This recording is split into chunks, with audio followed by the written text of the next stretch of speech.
Man, wasn't Final Fantasy just the best? So full of love for magic and for its source material, and so full of brilliant pieces of cardboard. It'd certainly be a shame if Wizards dropped the ball on, oh, I don't know, the very next Universes Beyond set or something. Sephiroth Fallen Hero is a legendary 5-mana Boros 7/5 human avatar soldier with Genova cells, which puts a cell counter onto target creature and then turns all modified creatures into 7/5s until end of turn whenever Sephiroth attacks, and then the Reunion, which for the cost of 3 generic and sacking a modified creature, returns Sephiroth from grave to the battlefield tapped. Oh boy, that's a lot of text. And to be fair, that's as you would expect of one of the most famous villains in all of video games. And, it's good text. Real good text as well.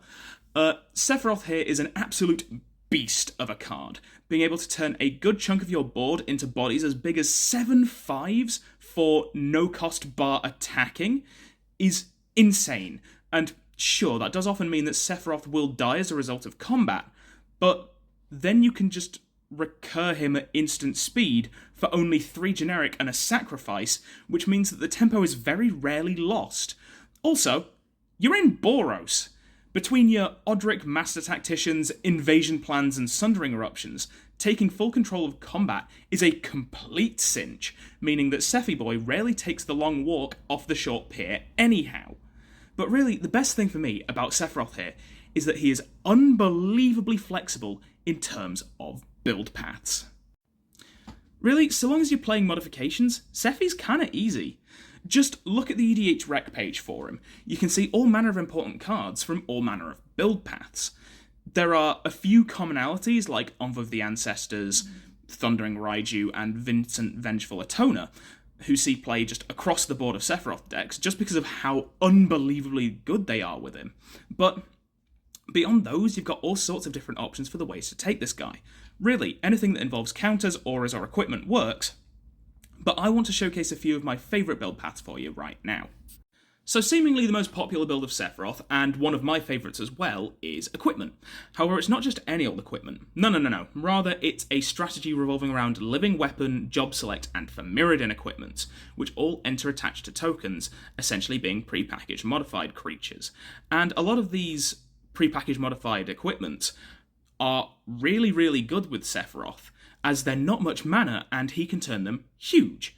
Just add in some fun support cards like Firion Wild Rose Warrior, Caprock T Sunborn, and Rayav Master Smith, and boom, you've got yourself one hell of a deck. Similarly, modular creatures, Arcbound Shikari and such like, also fall into the category of prepackaged modifications, and because they're all 0/0s at base, they work especially well with Sephiroth, getting a guaranteed +7/+5 each combat Sephiroth attacks. And well, being artifact creatures with counters in red-white, the amount of support for this archetype in particular makes it an absolute powerhouse. Metastatic Evangel, Surge Conductor, Lashiel Clockwork Scholar, just to name a few of the powerful pieces that are right at home here. It's also worth mentioning that these two particular deck styles are also very nice with the reunion effect, as their modifications both stick around even when the modified creature is sacrificed, with the modular counters going to other artifact creatures and the equipments just doing what equipments do. Like, even stupid Turbo Jank works with Sephiroth. See, I built a version of this deck which was entirely off the wall, and it still worked. Namely, it was a combat control deck full of goading auras like Shiny Impetus, cards that can spread Sephiroth's counters across the board like Radiant Performer, and mass threaten effects like Mob Rule, which would load up my opponent's creatures with modifications, and then yoink them, and send them back angry and buffed up with Genova cells. And again, it worked.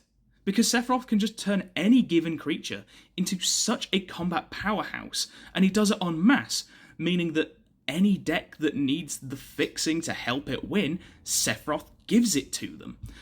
And, I've just been talking Sephiroth as a commander.